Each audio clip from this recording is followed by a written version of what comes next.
Today we are starting with the first chapter of physics, physical world. So physics, as per me, is a very interesting subject. Also at the same time, it is very frustrating. First, frustrating because it is very vast.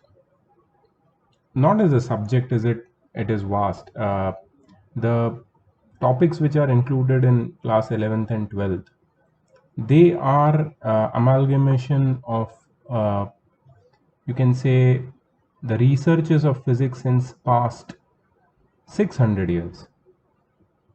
In past 600 years, whichever discoveries were made in physics, whichever researches were conducted in the subject of physics, all are included in your class 11th and 12th syllabus.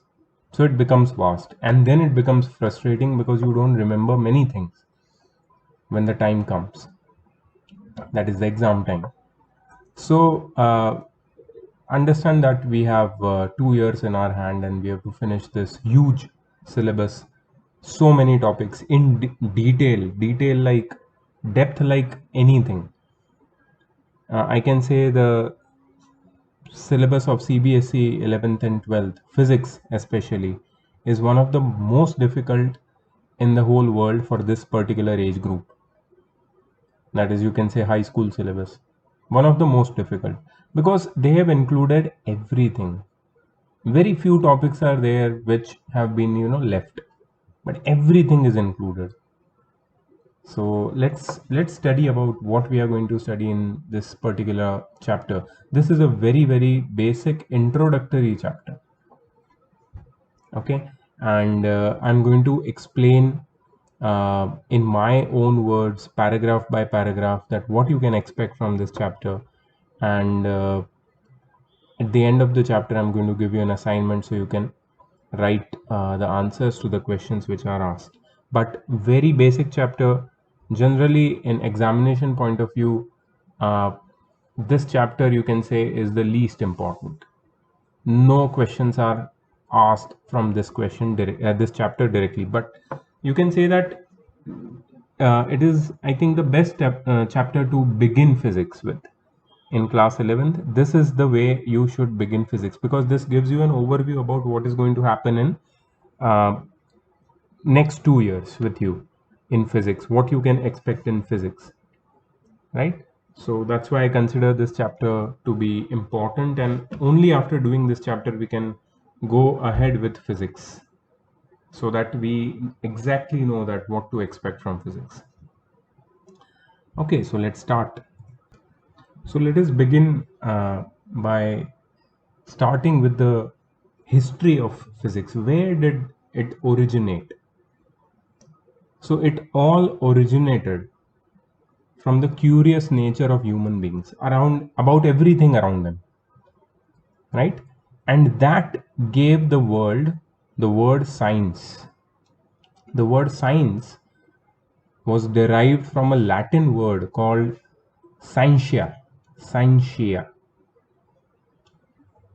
or scientia, which means to know. So the original meaning of science itself is to know. So what is science? It is a systematic way to understand the natural phenomena in detail, so that the knowledge gained may be used to predict, modify and control the phenomena. So natural phenomena क्या होती है? Whatever phenomena takes place around you can be termed as natural phenomena. ठीक है? So the things which are around you in your physical world, the things which are around you, they undergo some kind of changes, some kind of transformation, and due to this transformation, uh, the physical world around you continuously keeps on evolving. If you want to understand this transformation, this phenomena of transformation, of continuous evolvement, then you have to build a systematic way to understand this continuously evolving natural phenomena. If you study this phenomena of continuous evolution of physical things around you in a systematic way. What you can do with it, you can predict, modify and control the physical phenomena. Predict, modify and control, and this power is given to human beings by science. Science gives us this power. So science starts from the exploration of whatever we see around us. Whatever we see around us, science begins from that itself. So humans started exploring whatever they saw around themselves, and this exploration gave them ideas to perform experiments. And the outcome of these experiments, it helped humans in developing theories which explains the nature. ठीक है, तो पहले जो अर्ज था कि मैं किसी चीज को जान लूं, नॉलेज ले लूं किसी चीज के बारे में, उसने साइंस को बर्थ दिया. ठीक है, अब साइंस एक सिस्टमेटिक वे में डेवलप होता गया. इससे ह्यूमंस को नॉलेज मिला कि वो उसके अराउंड जो होने वाली फिनोमिनन्स है उसको वो प्रिडिक्ट करे, मॉडिफाई करे, कंट्रोल करे. और स्लोली ह्यूमन बींग्स एक्सप्लोर करते गए जो भी वो उसके अराउंड देख रहे थे उसको, और एक्सप्लोरेशन ने उनको आइडियाज दिए एक्सपेरिमेंट्स करने के लिए, और एक्सपेरिमेंट्स के आउटकम्स ने उनको हेल्प किया कि कुछ थियरीज डेवलप हो जाए. वो थियरी नेचर को एक्सप्लेन करेगी. अब ये फिक्स थियरी, यूनिवर्सल थियरीज होगी. So this is how science started developing, physics started developing. Physics भी एक साइंस ही है, but it is only related with physical phenomena around us. There are many other biological phenomena, chemical phenomena, वो those are studied in separate subjects.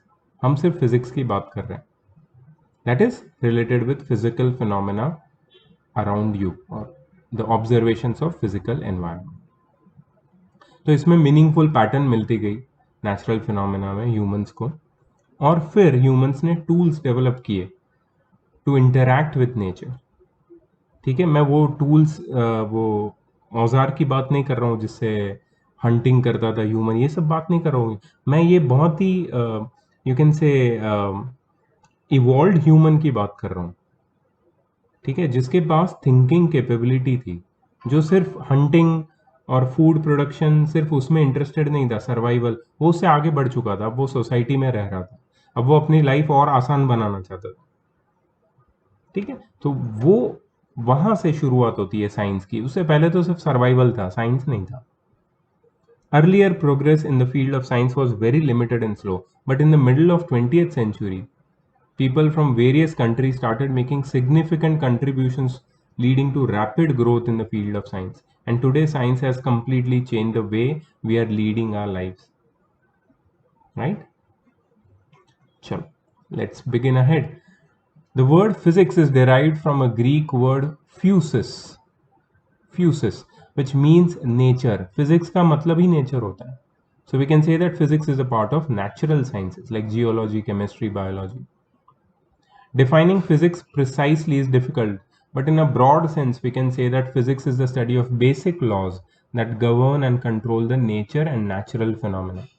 तो physics वो study है उन basic laws की. Physics is the study of basic laws. कौन से basic laws? जो nature और नेचुरल फिनोमेना को गवर्न करते हैं, रूल करते हैं, ऐसे लॉज, उनकी स्टडीज को, उनके कलेक्शन को फिजिक्स बोल सकते हैं. देखो, जैसे यहाँ पे एग्जांपल दिया है, डेज और नाइट्स कंटिन्यूस होते रहते हैं हमारे अराउंड, सीजन्स कंटिन्यूसली रिपीट होती रहती है, जैसे rain, Eclipse, volcanoes, earthquake, storms, tornadoes, rainbow, tides, इतनी सारी चीजें हमारे अराउंड हो रही है. अगर इनको ऑब्जर्व करो तो क्वेश्चन उठते हैं, आइडियाज आते हैं दिमाग में कि ये क्यों हो रहा है, ये कैसे हो रहा है. यहीं से तो फिजिक्स की स्टोरी शुरू होती है. This curiosity and prolonged observation led people to predict eclipses in those ancient times when we were deprived of technology. इतना ऑब्जर्वेशंस किया ह्यूमंस ने, और वो ऑब्जर्वेशंस की नोट करते गए, और उसके ऊपर एक थीसिस बन गई. तो आने वाली जनरेशन फिर वो थीसिस को पढ़ के फिर प्रिडिक्ट कर सकती थी कि अगला एक्लिप्स कब होगा, रेन कब आने वाला है, वोल्केनोस कब फटेंगे, वे तो पता नहीं है, लेकिन कहाँ पे सबसे ज्यादा वोल्केनोस, अर्थक्वेक कहाँ सबसे ज्यादा होते हैं, स्टॉर्म्स आने का सीजन्स कौन सा है, टॉर्नाडोज कौन से एरिया में सबसे ज्यादा होते हैं। विदाउट टेक्नोलॉजी लोगों को ये नॉलेज मिलता गया। साइंस के दो मेन एस्पेक्ट, एक तो थियरी और दूसरा एक्सपेरिमेंटेशन, इस दोनों पे साइंस बेस्ड है। Interrelation between theory and experimental observation is the key to the progress of science. Theory जरूरी है और उतना ही जरूरी है एक्सपेरिमेंटेशन, और वो दोनों एक दूसरे के साथ को रिलेट करने चाहिए, तो ही साइंस आगे बढ़ता है। No theory of science can be declared as final theory because science is always dynamic. Science में कभी भी कोई अल्टीमेट ट्रूथ नहीं होता, साइंस हमेशा इवॉल्व होता रहता है, डायनामिक है science. Many times new experiments yield new results and existing theory may or may not be able to explain new findings. Continuously नए एक्सपेरिमेंट्स हो रहे हैं, नए फिनोमेना हो रहे हैं, और साइंटिस्ट ये नए एक्सपेरिमेंट्स और फिनोमेना के जो आउटकम्स है उसको स्टडी करके थियरी को कंटिन्यूसली मॉडिफाई कर रहे हैं। Modification of an existing theory is often required when it is unable to explain new findings. अगर हम थियरीज को वही पुरानी थियरीज के साथ चलते रहें, मॉडिफाई ना करें, तो नई चीजें समझना मुश्किल हो जाएगा। सो ये जो थियरीज है कोई गॉड गिवन ट्रुथ से नहीं है, ये ह्यूमन मेड थियरीज है, और ह्यूमंस इवॉल्व हो रहा है। ह्यूमंस की जो सोच है, जो थॉट प्रोसेस है, कंटिन्यूस एवोल्यूशन से गुजर रही है। सो एक थियरी जो आज से 100 ईयर्स पहले ट्रू थी, आज वो ट्रुथ में चेंजेस आ गए। मैं ये नहीं बोल रहा हूँ कि वो गलत हो गई, बट वो ट्रुथ में चेंजेस आ गए। क्यों? Because of new experiments, because of new perceptions, because of new peoples and their new findings, right. So science या फिजिक्स की जो थियरीज है वो हमेशा हमेशा मॉडिफाई होती रहनी चाहिए।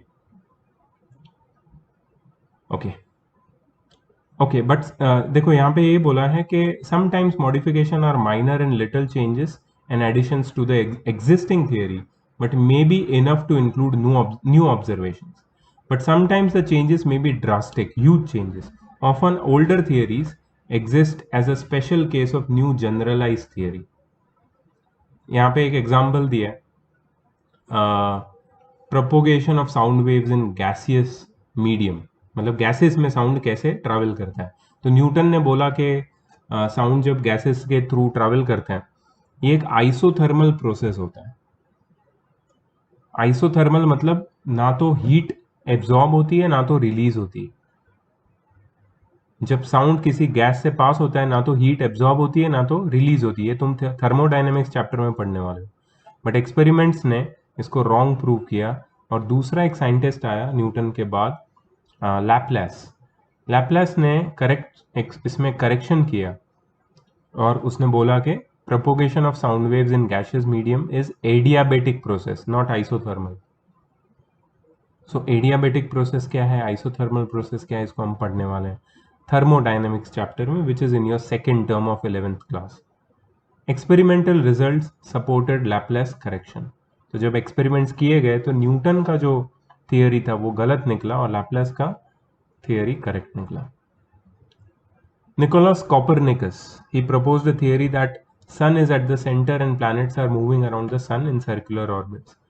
But when Johannes Kepler analyzed the data collected by Tycho Brahe, then he concluded that orbits are not circular, but planets move around the sun in elliptical orbits. तो सबसे पहले केपलर के लॉज है, ये हम पढ़ने वाले हैं ग्रेविटेशन चैप्टर में डिटेल में। तो केपलर ने सबसे पहले बताया कि प्लैनेट्स एलिप्टिकल ऑर्बिट्स में मूव करते हैं अराउंड सन। ठीक है, कोपरनिकस उससे पहले वाला जो साइंटिस्ट था उसकी इंफॉर्मेशन गलत थी, राइट। सो इवॉल्व हो रही है चीजें। यहाँ पे की नोट में क्या दिया देखो, the exploration of whatever we see around us scientifically uses scientific methods which involve interdependent steps like systematic observations, controlled experimentation, qualitative and quantitative reasoning, mathematical modeling, further prediction, verification and falsification. ये पूरा एक scientific researches के steps हैं ये सारे। ठीक है, अब तुम पूछोगे सर क्या ये सब लर्न करना पड़ेगा? ये चैप्टर लर्न करने के लिए है ही नहीं, इसमें से कोई इंफॉर्मेशन तुम्हें लर्न नहीं करनी, सिर्फ सुनो इसको, चैप्टर को पढ़ो या फिर मैं जो बोल रहा हूँ उसको सुनो. Your perception about science and especially physics will change, and you will maybe nearly get a correct idea about what they are trying to say over here, right?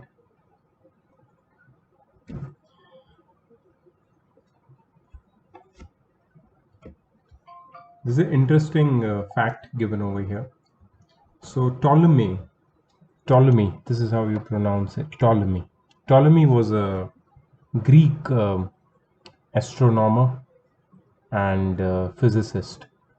So he did many observations and mathematical calculation, and he was the first person to represent the most detailed geographic model of our solar system. But it was not called solar system then. It was a system with Earth in the center and all the other planets revolving around Earth. This system, this model which was described by Ptolemy, it was known as geocentric model. Geocentric means the model in which Earth is in the middle. And this model was used for over 1500 years to prepare astrological charts and calendars. Just imagine. But in 1543 things changed. अभी हमने एक नाम सुना था, Nicholas Copernicus. Nicholas Copernicus ने एक दूसरी theory propose की और उसने बोला कि जियोसेंट्रिज्म गलत है. एक्चुअल जो सिनेरियो है दैट इज हेलियोसेंट्रिज्म. हेलियोसेंट्रिज्म मतलब सन सेंटर में है सोलर सिस्टम के और प्लैनेट्स उसके अराउंड मूव कर रहे हैं. और हेलियोसेंट्रिक थियरी ने जियोसेंट्रिक थियरी को रिप्लेस कर दिया. ठीक है. So this was one of the evolution of physics which we have witnessed in the history of our humanity. Light के बारे में एक स्टोरी बताइए यहाँ पे. Light is a wave phenomena and wave theory of light was established, but the discovery of photoelectric effect became a turning point. मतलब सब लोग पहले मानते थे कि लाइट वेव से बनी. Wave theory of light was unable to explain some aspects related to photoelectric effect. Photoelectric effect क्या होता है? Photoelectric effect में with the help of light, for example solar energy, what does solar cells do? They convert solar energy into electrical energy. तो electrical energy जब convert होती है light energy से, तो ये वेव थियरी उसको एक्सप्लेन नहीं कर पाती. Photo electric effect can easily be explained with the help of particle theory of light.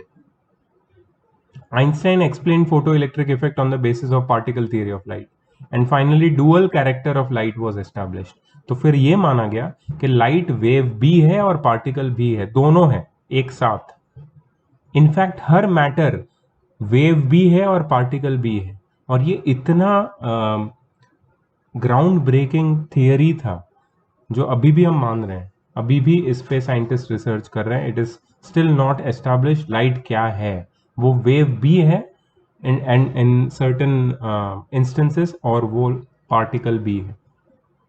तो ये तुम डुअल नेचर ऑफ मैटर नाम के चैप्टर में पढ़ोगे क्लास 12th के सेकेंड वॉल्यूम ऑफ फिजिक्स में. So it was established that in certain situations light behaves as a wave. But there are certain other situations when light behaves as a particle. Light particles are called photons, and photons carry momentum just like some other moving matter particle and hence can apply force on the surface of incidence.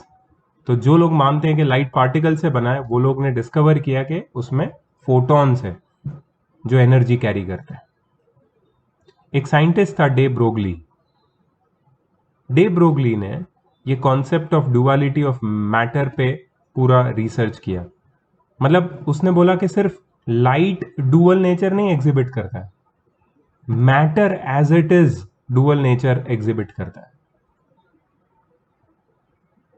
Matter मतलब जो भी तुम्हारे around है वो particles भी है और waves भी है. जस्ट इमेजिन, उनके पास अपने खुद के वेव्स है जो तुम देख नहीं सकते, फील भी नहीं कर सकते. But matter dual nature exhibit करता है, ये डे ब्रोगली ने एस्टैब्लिश किया. Nature is found to be symmetric in many cases. Here we can see that light wave can behave as streams of particles. Similarly, matter can also behave like waves in certain situations. But for normal day-to-day objects, this wave character of matter is not pronounced. Pronounced मतलब इतना visible नहीं है.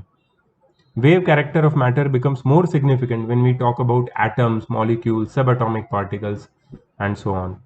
It was around the beginning of 20th century when it was realized that Newtonian mechanics is not able to explain some features of atomic phenomena.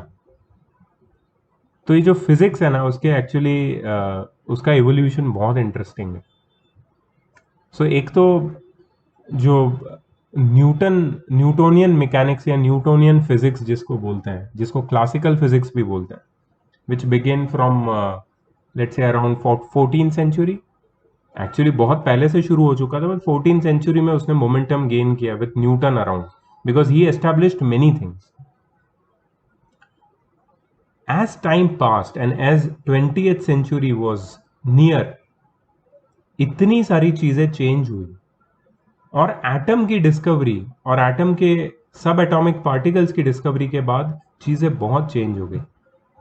तो Newtonian physics जो पहले सिर्फ gross bodies जो हमारे अराउंड है, जिसको हम देख सकते हैं, फील कर सकते हैं, ऐसी बॉडीज के फिजिक्स से हटके साइंटिस्ट ने लोगों का ध्यान लेके गए ऐसे बॉडीज पे जिसको हम देख नहीं सकते, एटॉमिक सब एटॉमिक पार्टिकल्स, और वहां पे फिजिक्स के लॉज कैसे अलग है, चेंज हो जाते हैं. They proved that and certain laws and theorems and calculations were established on the atomic phenomena of physics. Learning and more में देखो कुछ लिखा है. Ibn al-Haytham was a Muslim scientist, mathematician, philosopher and astronomer from Arab, who was the first theoretical physicist. He was the first to give concept of scientific methods to prove any hypothesis. He was the first to explain the vision in humans and stated that we see things due to reflection of light. ये इस scientist इब्न अल हैथम की वजह से. ठीक है, सो ये history है physics की जो जानना जरूरी है. उसके बाद तो पहले न्यूटोनियन मैकेनिक्स था. न्यूटोनियन मैकेनिक्स एटॉमिक और सब एटॉमिक पार्टिकल्स के लिए फेल हो गया, वो तो सिर्फ लार्जर ऑब्जेक्ट्स के लिए ट्रू था. फिर आया quantum mechanics. It was developed to deal with atomic and molecular phenomena. It is basically wave character of matter which becomes significant when we talk about small particles. Prediction of behavior of these particles on the basis of Newtonian mechanics only becomes difficult. So quantum mechanics takes wave character of matter into account. Quantum mechanics Newtonian mechanics से या classical mechanics से एक step आगे. यहाँ पे हम gross bodies जो हम देख सकते हैं, लार्जर ऑब्जेक्ट्स की बात नहीं करते, सब एटॉमिक पार्टिकल और उनके वेव नेचर की भी बात करते हैं. It is not always true that only experimental outcomes help in correcting theories, but many times theoretical advancement can also help to develop the idea for some experiments. For example, concept of antiparticle was developed theoretically by Paul Dirac, but it was confirmed 2 years later when Carl Anderson made experimental discovery of positron, which is an antiparticle of an electron. Antiparticle क्या होता है? ये actually तुम जो subatomic particle अब तक पढ़ चुके हो, that is electron, protons and neutrons, ये तो सिर्फ कुछ fundamental particles है. Actually subatomic particles बहुत सारे types के होते हैं जो तुम अब पढ़ने वाले हो. एक उनमें से एक ये एंटाई पार्टिकल है जिसको पोजिट्रॉन बोलते हैं. तो हर एटम में इलेक्ट्रॉन भी होता है और उसका एंटाई पार्टिकल पोजिट्रॉन भी होता है. पोजिट्रॉन की जो डिस्कवरी थी पहले थियोरेटिकली हुई थी, जो पॉल डायरैक ने की थी, और 2 years लेटर उसको एक्चुअली एक्सपेरिमेंटली डिस्कवर किया गया बाय कार्ल एंडरसन. तो पहले थियोरेटिकल अचीवमेंट हुए और फिर एक्सपेरिमेंटली उसको अचीव किया गया. ऐसा भी हो सकता है. यूनिफिकेशन या रिमेंबर में लिखा है, unification is an important approach in physics which allows us to explain the diversity of physical phenomena only in terms of few rules and concepts. ठीक है. So physics, that's why it is very contradictory at times and also controversial at times. But due to all these diversity, physical phenomena becomes very beautiful. ठीक है. And कुछ laws है जिसके help से हम लोग कुछ रूल्स और कॉन्सेप्ट्स के हेल्प से हम लोग ये डाइवर्सिटी को समझ सकते हैं. डाइवर्सिटी मतलब there are so many different different ideas about phenomena happening around us, और उन सब आइडियाज को साथ में लाना बहुत जरूरी है. थियरी इसमें बहुत हेल्प करता है, एक्सपेरिमेंट्स इसको प्रूव करने के लिए हेल्प करता है. तो यहाँ यूनिफिकेशन के बारे में लिखा है, देखो. Unification is an approach, important approach in physics because we want to explain diversity of physical phenomena only in terms of few rules and concepts. Basically, we believe that there are only few universal laws which, when applied to different domains and conditions, can be used to explain everything. We can further understand this approach of unification by taking an example of gravitational force. Some law of gravitation can be used to explain the fall of an apple from a tree, motion of moon around earth, and also motion of planets around sun. Similarly, there are some basic laws of electromagnetism, and we can explain all the electromagnetic phenomena using them. Further, efforts are made to unify all the fundamental forces that exists in nature. तो मतलब ये nature में इतनी सारी अलग अलग diversity वाली चीजें हो रही है, बट सबको यूनिफाई करके एक लेंस के थ्रू देखना और एक रूल बनाना सबके लिए बहुत जरूरी है. यूनिवर्सल लॉ जैसे ग्रेविटेशन है, एप्पल का गिरना, प्लैनेट का सन के अराउंड घूमना, ये सब एक ही लॉ से गवर्न्ड है. ठीक है. सो यूनिफिकेशन हमें हेल्प करता है वेराइटी ऑफ फिनोमिना को सिंगल पर्सपेक्टिव से देखने के लिए. रिडक्शनिज्म क्या होता है? बहुत इंपॉर्टेंट अप्रोच है ये फिजिक्स का. Ultimately there are only 4 rules which create everything. ये रिडक्शनिज्म का कोर है. When same rule is applied repeatedly at different levels, then complex and bigger systems are created. So we can understand that by analyzing the behavior and properties of smaller parts of bigger system, we can predict the behavior and properties of bigger system also. Such kind of approach is called reductionism. Here is one good example to understand the approach of reductionism. In kinetic theory of gases, we explain temperature, energy, etc. in terms of properties of molecular constituents of the bulk system, and on the other hand, in thermodynamics, we use the same quantities like temperature, internal energy to predict the behavior of bulk system. तो दो system है हमारे पास, kinetic theory of gases और thermodynamics. वो दोनों में temperature, internal energy, ये सबके ऊपर हम लोग रिसर्च करते हैं, ये सब हम फाइंड आउट करते हैं, प्रिडिक्ट करते हैं. बट कैसे? हम लोग वो जो सिस्टम है उसके सबसे छोटे मतलब मॉलिक्यूलर लेवल पे, मॉलिक्यूलर पार्टिकल्स के ऊपर हम लोग स्टडी करते हैं और फिर पूरे सिस्टम की प्रॉपर्टीज को हम लोग पता लगाते हैं. Right. So reductionism is to study small parts of a system to understand the bigger picture. Don't worry, they are not going to ask you. This is a philosophy of physics. Philosophy के ऊपर वो लोग तुम्हें question नहीं पूछने वाले. But without studying this हम लोग आगे अगर बढ़ जाए तो it will not be fun. ठीक है. तो अभी मैं थोड़ा फास्ट जाऊंगा. Scope and excitement of physics. अब फिजिक्स कहाँ कहाँ फैला हुआ है देखो. Physics talks about nature and everything under the sun. Beyond the sun is directly or indirectly related to physics also. Scope of physics can be understood by looking at its various subdisciplines. Broadly, we can divide physics into 2 domains of interest. One is macroscopic, matlab bigger objects, larger objects, huge objects. Another is microscopic, smaller objects, molecular level. In macroscopic domain, we talk about phenomena at the laboratory. Terrestrial matlab the phenomena which are happening on the land.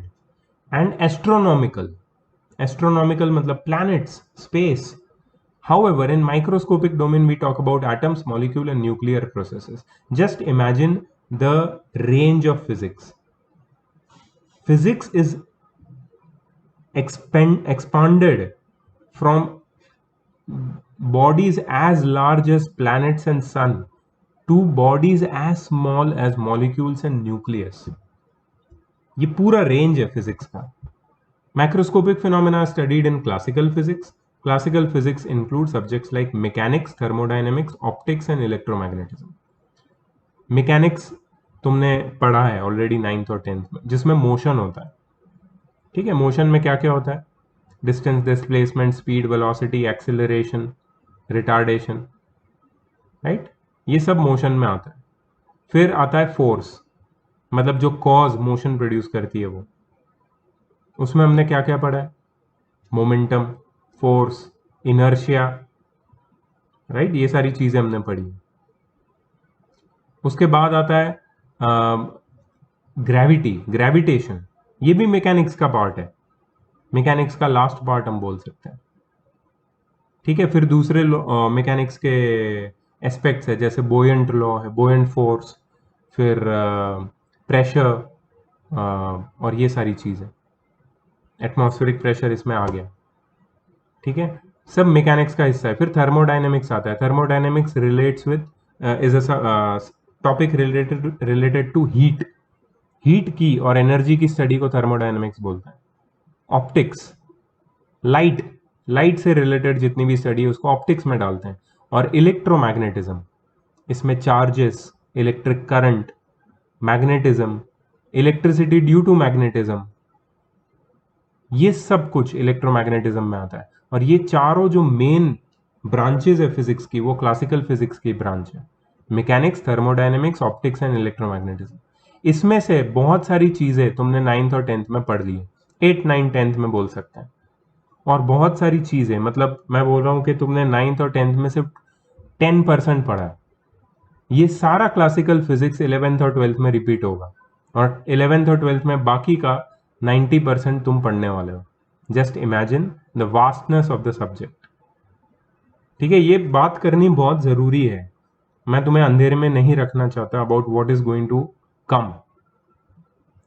When we talk about particles having linear dimension greater than 10 raised to -6 meter, moving with a speed less than the speed of light, classical physics can be considered as good description of its nature. मतलब जो चीजें हम हमारी eyes से देख सकते हैं और जिसकी स्पीड लाइट से कम होती है, वो सब क्लासिकल फिजिक्स में कंसिडर कर सकते हैं. Mechanics is based on Newton's laws of motion and law of gravitation. In mechanics, we talk about the motion और इक्विलिब्रियम ऑफ पार्टिकल्स. यहाँ पे रिमेंबर में क्या दिया? रिडक्शनिज्म का एग्जांपल दिया है, तो ये तो हमने यहाँ पे पढ़ा था. ठीक है, आगे बढ़ते हैं. तो मैकेनिक्स में देखो हम क्या क्या पढ़ने वाले हैं. Equilibrium of particles, general system of particles, rigid bodies, deformable bodies, ये सब आएगा. Thermodynamics, we do not talk about motion of bodies as whole, but we are interested in motion of microscopic constituents of the system, which is related to internal energy. क्योंकि जब हम microscopic constituents की बात करते हैं तो Newtonian physics वहां पे अप्लाई करना क्लासिकल मैकेनिक्स से उसको समझना डिफिकल्ट है. So we understand it with the help of internal energy. तो concept of internal energy like temperature, entropy, ये सब थर्मोडायनेमिक्स में पढ़ेंगे. In thermodynamics, we talk about change in internal energy of the system through external work or heat transfer. In thermodynamics, we talk about heat engines, refrigerators. In optics, we study the phenomena involving light. We study about laws of reflection and refraction to predict the behavior of light. We study about lenses, mirrors in optics, which are building blocks of several optical instruments like telescope, microscope. Electromagnetism talks about electrical and magnetic phenomena. Electrons and protons are two charged particles of opposite nature available in materials. Electric field is always present around the electric charge, whether the charge is in the state of rest or motion. But when the charge moves, then it also generates magnetic field around it. Basic laws of electromagnetism were given by Coulomb, Oersted, Ampere, and Faraday. Maxwell formulated basic laws in terms of set of 4 equations collectively known as Maxwell's equations. Using Maxwell's equation, we can explain any electromagnetic phenomena. ये सब तुम्हारा 11th-12th का syllabus है पूरा. Half is ये जो भी हमने अभी स्टडी किया, it is part of classical mechanics और classical physics which is covered in class 11th and 12th. ये तो हो गया मैक्रोस्कोपिक वर्ल्ड. माइक्रोस्कोपिक डोमेन में हम क्या पढ़ने वाले हैं? एटम्स, मॉलिक्यूल्स, न्यूक्लियस, सब atomic particle, electron, proton, neutrons के बारे में हम लोग कंस्टिट्यूशन और स्ट्रक्चर पढ़ेंगे एटम का इन terms of atoms and molecule. Microscopic domain में हम लोग बात करेंगे इंटरनल स्ट्रक्चर ऑफ एटम की और डुअल नेचर, मतलब मैटर, वेव या पार्टिकल दोनों के फॉर्म में एग्जिस्ट कर सकता है. वेव कैरेक्टर अप्रिशिएबल नहीं है जब हम लोग मैक्रोस्कोपिक स्केल्स में बात करते हैं, बट माइक्रोस्कोपिक लेवल में वेव कैरेक्टर बहुत सिग्निफिकेंट बन जाता है. मतलब प्रोटॉन, न्यूट्रॉन और इलेक्ट्रॉन के अपने वेव्स होते हैं. Classical physics does not account for wave nature and hence is unable to explain phenomena related to atomic scales. Quantum physics is accepted widely as one proper framework for explaining microscopic phenomena. तो हमें quantum physics भी पढ़ना है. ये सब early 20th century की बातें हैं. ये सारी early 20th century. Early 20th century से मिड 20th सेंचुरी तक क्वांटम फिजिक्स बहुत डेवलप हुआ, अभी तक हो रहा है develop. So scope of physics बहुत वास्ट है. यहाँ पे खुद ये लोग बोल रहे हैं कि फिजिक्स बहुत ही वास्ट सब्जेक्ट है. At one end we learn about internal structure of atom which involves approximately 10⁻³ kg particles like electrons, and on the other hand we learn about the system of size of universe which involves a total mass of 10⁵5 kg, which is believed to be the mass of observable universe. We can also talk in terms of range of length that we deal in physics. At one end we study about phenomena at atomic scale where we deal with lengths as small as 10⁻14 meter or even less, whereas at other end we talk about galaxies or entire universe which we have explored to the length of 10⁻26 meter. Similarly, we can divide length by speed of light to get the range of time interval that we deal in physics. And it turns out lying between 10⁻22 second to 10⁻18 second. मतलब इतने छोटे से छोटे और बड़े से बड़े time interval की कैलकुलेशंस या फिर रिसर्च या फिर स्टडी हमें करनी है. A new domain of interest has emerged in between microscopic and macroscopic, and the same is called mesoscopic. ये एक नया डोमेन है. At the mesoscopic scale, we deal with few tens of hundreds of atoms. There are many reasons to say that physics is one of the most exciting subjects to study. Most exciting features about physics is the universality of its basic theories and concepts. We can use same concepts in different contexts to understand wide variety of phenomena taking place around us. It is not only qualitative thinking, but quantitative measurement is also possible. ये सिर्फ philosophy नहीं है कि मैं imagine करता रहूं कि सन कितना दूर है और लाइट कितनी फास्ट जाती है और ये सारे इमेजिनेशंस नहीं है. ये थियोरेटिक, ये एक्सपेरिमेंटली प्रूव्ड फिनोमेनन्स है सारी, और इसके ऊपर बेस्ड एविडेंसेस है. ठीक है, तो ये कॉन्सेप्ट बहुत ही लेजिटिमेट है. It is not just qualitative but quantitative measurement is also possible, since all the basic laws of nature can be expressed in the form of mathematical equations. तो अब mathematics की बात करते हैं. अब आ चुका है मैथमेटिक्स फिजिक्स के अंदर. Mathematics is the language of physics and it is really wonderful that such a vast realm of nature can be understood with the help of some mathematical equations. Just imagine, difficult से difficult phenomena को हम simplest तो नहीं बोलूँगा, but हाँ एक mathematical equation से हम लोग ईजिली एक लॉ बना के एक्सप्लेन कर सकते हैं. The most incomprehensible thing about universe is that it is comprehensible. The above statement was made by Einstein and he was correct, because there is always some logic behind everything, but we may or may not be aware of that logic. Many learners of physics find experimentation as an exciting feature of physics. बहुत सारे teachers है, professors हैं, they consider experimentation to be a very important part of physics. Sadly, हमारे पास ऐसे teachers या professors कम है. तुम अगर मुझे पूछो तो मैं भी, मेरे पास कुछ रिस्ट्रिक्शंस है, और मेरे रिस्ट्रिक्शंस टाइम बाउंड है. इंडिया में जो भी टीचर्स है उनके रिस्ट्रिक्शंस टाइम बाउंड है. बट अगर तुम पूरे वर्ल्ड में देखो तो ऐसे प्रोफेसर्स हैं, यूट्यूब पे इतने सारे वीडियोस हैं इनके, कि वो अपने क्लास में हर चीज़ एक्सपेरिमेंट से एक्सप्लेन करते हैं. एक ऐसे बहुत ही मेरे फेवरेट टीचर है वो फिज़िक्स के, जो हर चीज़ के एक्सपेरिमेंट को अपने वीडियोस के थ्रू बच्चों को सिखाते हैं. उनकी क्लास में लाइव लेक्चर्स होते हैं और उसमें सारे एक्सपेरिमेंट्स होते हैं. उनका नाम है Walter Leeuwen, WALTER, Walter Leeuwen, LEWIN. आप यूट्यूब पे जाके सर्च करके उनके वीडियोस देख सकते हो. And he explains any physical phenomena so beautifully, also scientifically. He has such a vast space available to him, and all the experiments he is doing are definitely possible. And of course, the study pattern of high school in his country, that is USA, is quite different from India. India में हम लोग ज़्यादा time bound है, because are 11th-12th is packed. ठीक है, तो experiments हम कर सकते हैं बट बहुत लिमिटेड. ठीक है, but many learners of physics find experimentation as exciting feature of physics. They think about new experiments to unlock the hidden secrets of nature. Experiments are not only important for discovering new things, but also to verify the existing laws.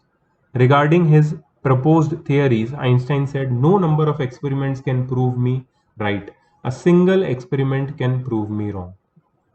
So we can say that an existing law of physics may not be an eternal truth, and thus continuous verification is necessary with the help of new kinds of experiments.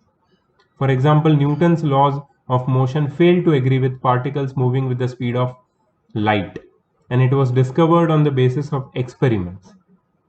Einstein's special theory of relativity is needed to explain the behavior of a particle moving at a such high speed. तो Newton के loss जहाँ पे fail हो गए, वहाँ पे Einstein की special theory of relativity ने हेल्प किया कि ये सारे फिनोमेना को एक्सप्लेन कैसे किया जा सकता है.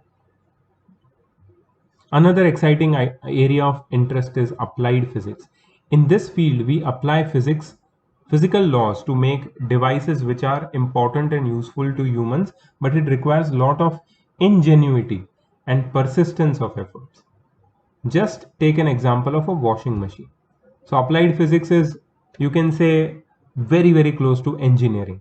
Engineering uses applied physics to make useful devices for humans.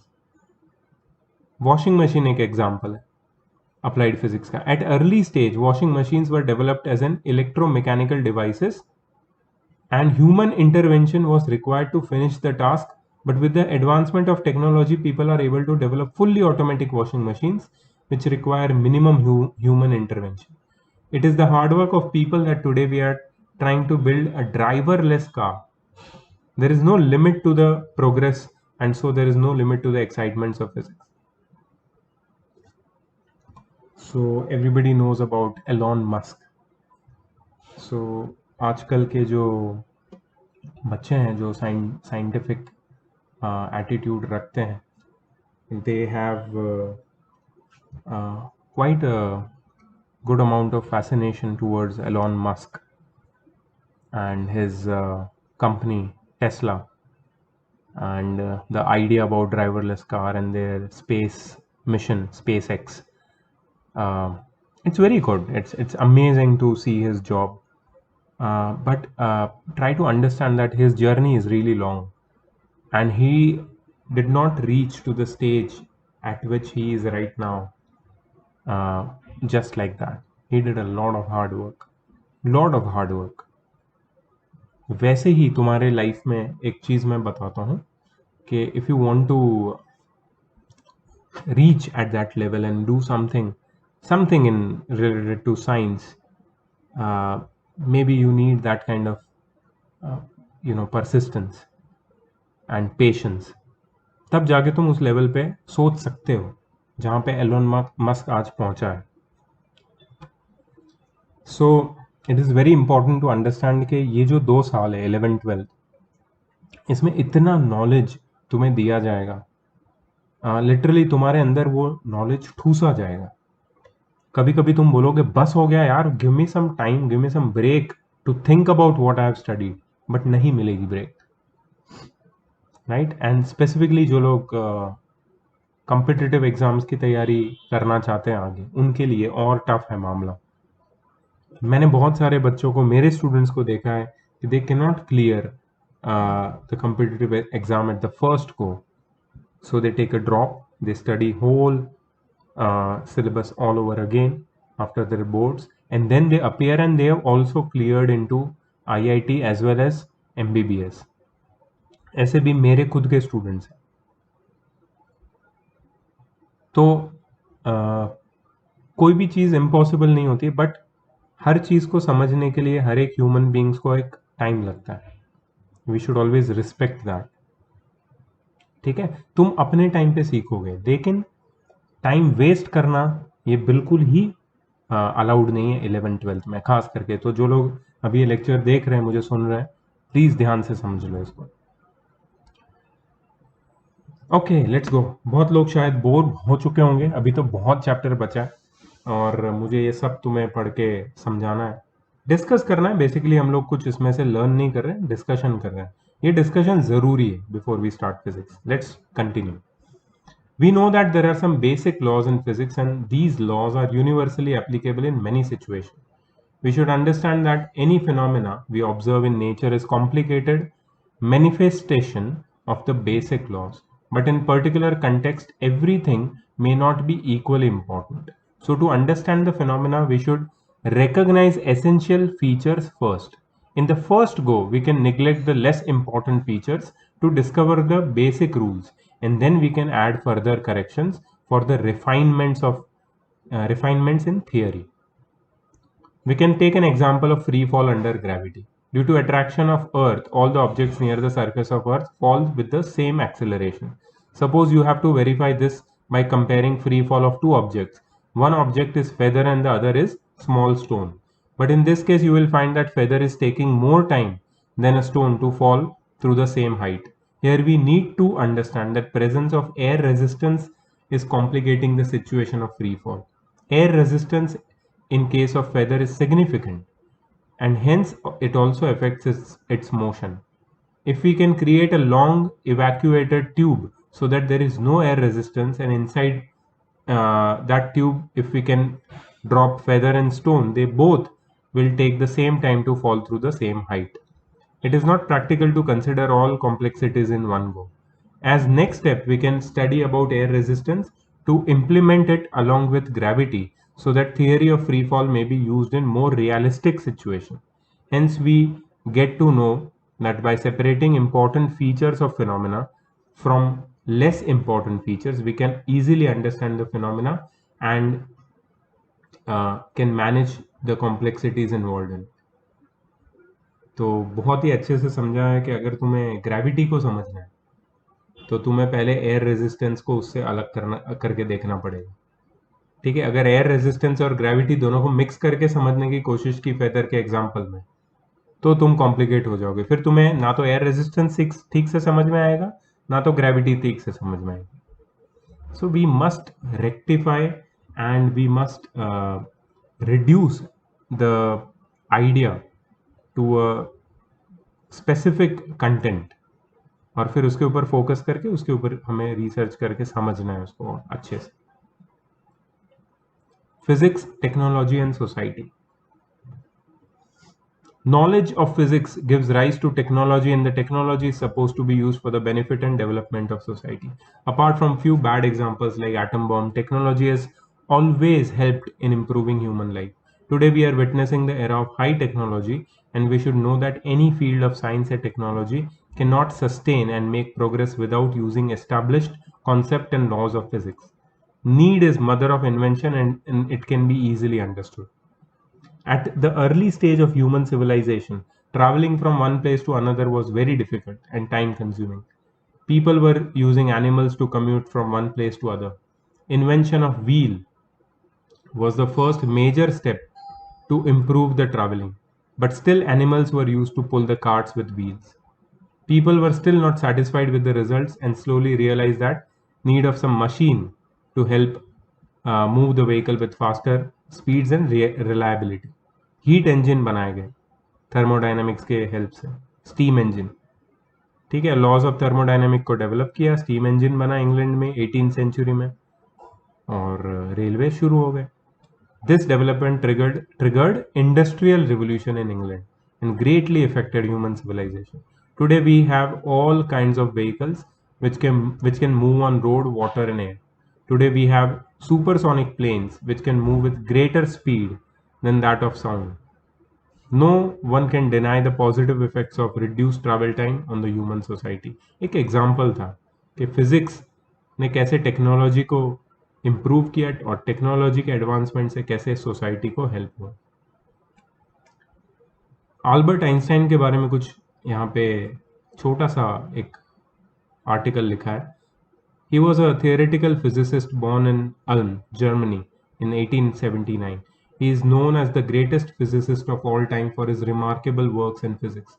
He explained the concept of photoelectric effect using concept of light quanta photons. He was given Nobel Prize for the same in the year 1921 photoelectric के लिए. He explained Brownian motion and proposed the convincing picture of matter on atomic level. He proposed his own version of theory of relativity, now known as general theory of relativity. He further worked on his theory and proposed matter energy equivalence, E is equal to mc square. Some of his works also includes topic like Planck's body radiation, static model of universe. इसमें से हमें नहीं है ज़्यादा चीज़ें, कुछ चीज़ें हैं, कुछ चीज़ें इतने डिटेल में नहीं है। क्वांटम मैकेनिक्स हम लोग इतना ज़्यादा नहीं पढ़ेंगे, 12th में है वो भी, 11th में कुछ भी नहीं। Quantitative statistics of a gas of massive boson, gravitational waves, etc. For his revolutionary scientific ideas published in 1905 in the form of papers, year 2005 was declared as International Year of Physics. तो ये Einstein के बारे में एक छोटा सा तुम्हें knowledge यहाँ पे दिया गया है। तो नेक्स्ट इंपॉर्टेंट एस्पेक्ट क्या है? Information exchange. पहले क्या होता था? मैसेजेस एक जगह से दूसरी जगह फिजिकली लोग पहुंचाते थे। ये इतना टाइम कंज्यूमिंग प्रोसेस था कि सब लोग ये अफोर्ड नहीं कर सकते थे। फिर वो पोस्टल सर्विसेज बनी, उसमें फिर वो पिजन्स का यूज़ होने लगा, एनिमल्स का यूज़ होने लगा। एनिमल्स पता नहीं दूसरे, बट हाँ इसमें काफ़ी सारी दूसरी चीज़ें यूज़ होती थी। Common people also started using this facility, but this process of information was very time consuming and people were not satisfied with it. फिर टेलीफोन इन्वेंट हुआ। टेलीफोन इतना इजी था सबके लिए कि लोग दूर बैठे एक दूसरे से बात कर सकते थे, इंफॉर्मेशन एक्सचेंज कर सकते थे। बट 19th सेंचुरी में जैसे इलेक्ट्रिसिटी और मैग्नेटिज्म डिस्कवर हुई और उसके लॉज डेवलप हुए, तो क्या हुआ? इलेक्ट्रोमैग्नेटिक वेव्स का एस्टैब्लिशमेंट हुआ और इतना इजी हो गया इलेक्ट्रोमैग्नेटिक वेव से चीज़ें कि वायरलेस कम्युनिकेशन क्या होता है उसकी डिस्कवरी हो गई। Telephone was fixed device earlier, जैसे लैंडलाइन होता है, बट अब मोबाइल फोन्स है हमारे पास, सैटेलाइट फोन्स है, we can move and talk. Silicon chip एक दूसरा बहुत ही ग्रेट एप्लीकेशन आ गया जिसमें कंप्यूटर रेवोल्यूशन हो गया। कंप्यूटिंग टेक्नोलॉजी इतनी ज़्यादा डेवलप हो गई सिलिकॉन चिप के बाद कि 3 decades, in the last 3 decades of 20th century, it is like unimaginable speed पे डिस्कवरीज होती गई। तो पहले जो डिस्कवरीज होती थी वो बहुत ऐसे they were considered to be really huge. अभी भी उतनी ह्यूज डिस्कवरीज हो रही है, क्योंकि हमारे पास बेसिक चीजें सारी है तो we don't notice, but discoveries अभी खत्म नहीं हुई है, कंटिन्यूसली हो रही है.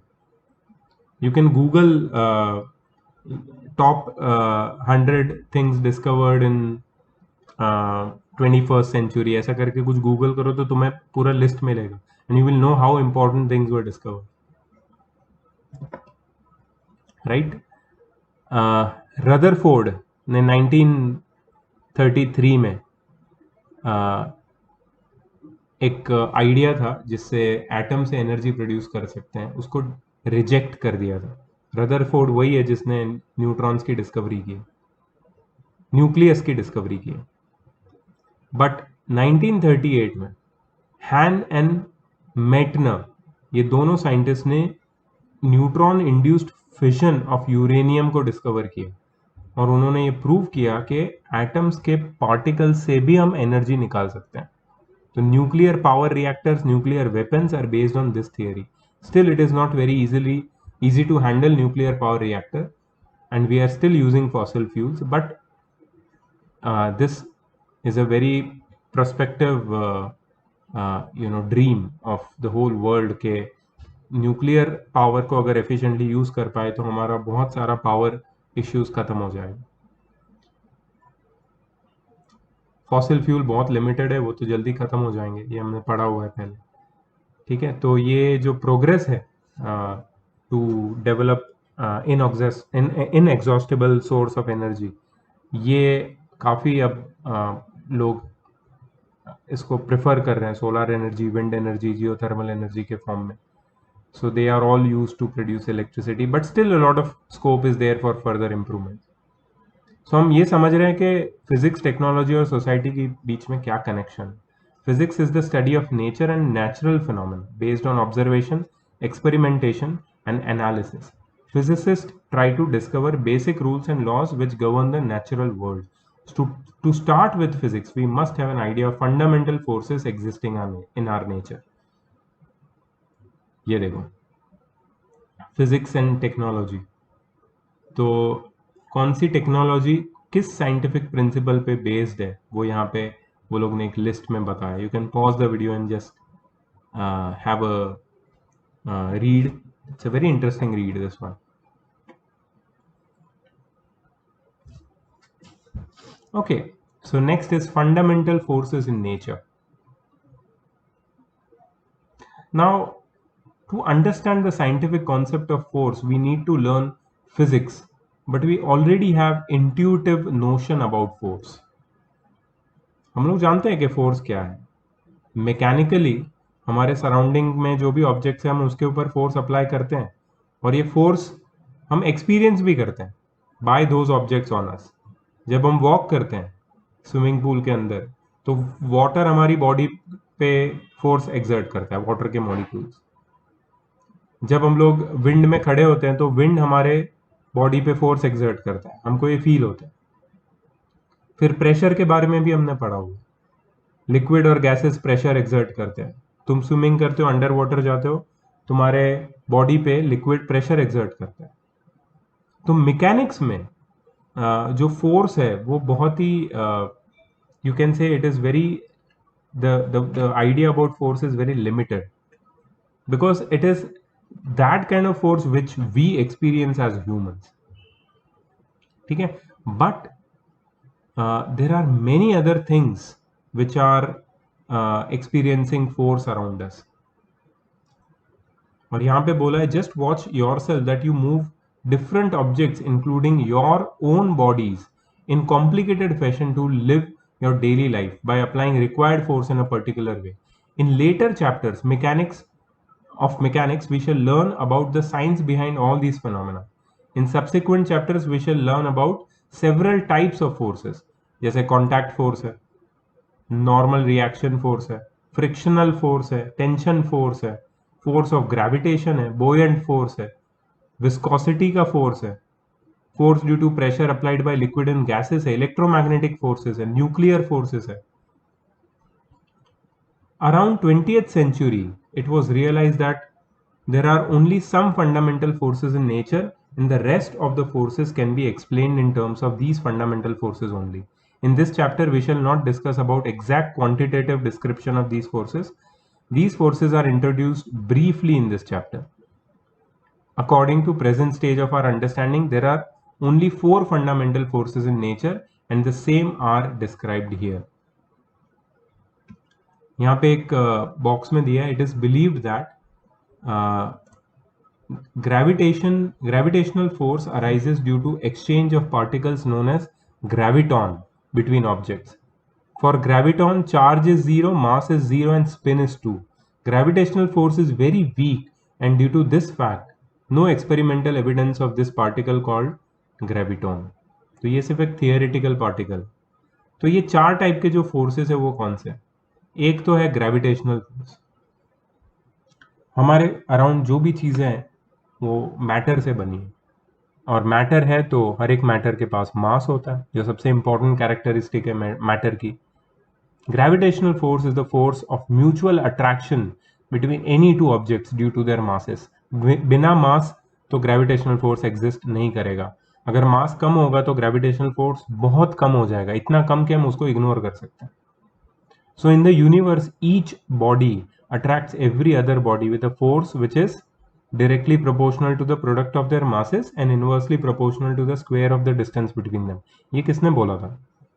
ये Newton's law of Newton's universal law of gravitation है. ठीक है, तो ये जो ग्रेविटेशनल फोर्स है जो हमारे अराउंड सबसे इजीली विजिबल है, जिसका प्रेजेंस सबसे ज़्यादा हम लोग फील कर सकते हैं ग्रेविटेशन फोर्स का, बट सबसे वीकेस्ट फोर्स है. सारे फंडामेंटल फोर्सेस में सबसे वीकेस्ट फोर्स ग्रेविटेशनल फोर्स है. Magnitude of gravitational force appreciable कब होता है? जब at least one of the two bodies बहुत ज़्यादा लार्ज मास वाली होती है. जैसे अर्थ सबसे हैवी बॉडी है और तुम किसी एक ऑब्जेक्ट को तुम ऊपर फेंकोगे तो नीचे गिरता है अर्थ के पास. ग्रेविटेशनल फोर्स इज विजिबल, उसका इफेक्ट विजिबल है. बट क्यों? क्योंकि अर्थ का मास बहुत ज्यादा है. अगर दो ऑब्जेक्ट्स को एक दूसरे के पास रख दो, दोनों मैटर है, दोनों के पास मास है, बट क्या दोनों एक दूसरे के पास अट्रैक्ट हो जाते हैं? मैग्नेटिक नहीं है ये अट्रैक्ट होने के लिए, नहीं होते अट्रैक्ट. तो क्या उनके बीच में ग्रेविटेशनल फोर्स नहीं है? है, बिल्कुल है ग्रेविटेशनल फोर्स. बट ये अब एक दूसरे को अट्रैक्ट इसलिए नहीं करते बिकॉज उनका मास बहुत कम है. तो at least one of the body should be very very large. It should have a very significant mass. तो डे टू डे लाइफ में हम लोग ग्रेविटेशनल फोर्स को हम लोग जनरली छोटे मोटे ऑब्जेक्ट्स के लिए निग्लेक्ट ही करते हैं, इसलिए ग्रेविटेशनल फोर्स को हम लोग सबसे वीक मानते हैं. यूनिवर्सल फिनोमेना के लिए ग्रेविटेशनल फोर्स बहुत ही इंपॉर्टेंट रोल प्ले करता है. जैसे motion of moon around earth, motion of man-made satellites orbiting around Earth, motion of Earth and other planets around Sun, formation and evolution of stars and galaxies. यहाँ पे gravitational force बहुत बड़ा important role play करता है, but फिर भी वो सबसे वीकेस्ट फंडामेंटल फोर्स. फिर है electromagnetic force. Every material around us is made up of atoms. उससे पहले यहाँ पे कुछ ग्रेविटी के बारे में दिया है बॉक्स में, let's read that. In space sciences, gravity assist is a boon for a traveling spacecraft. It is used as a maneuver to gain or reduce speed of spacecraft crossing the orbits of planets or moons. Spacecraft Voyager 2 took 2 gravity assist from Jupiter and Saturn to escape from the solar system. तो Voyager 2 एक ऐसा spacecraft है जो NASA ने develop किया है, I think, जिसने solar system को लीव कर दिया और वहां से वो हमको इंफॉर्मेशन भेज रहा है आउटर स्पेस के बारे में, ahead of our solar system. तो इसके लिए जो उसने प्रॉपर्टी यूज की है दैट इज ग्रेविटी असिस्ट. ठीक है, जो प्लैनेट्स की ग्रेविटी को यूज करके अपनी स्पीड बढ़ाता है. अब तुम पूछोगे सर ये समझाओ ना कैसे करता है ये. हम लोग जब नासा में एडमिशन ले लेंगे तब ये पक्का ये हम समझने वाले. डोंट वरी अबाउट इट यार, ये फर्स्ट चैप्टर है, बहुत सारी चीज़ें समझनी. Let's study about electromagnetic force.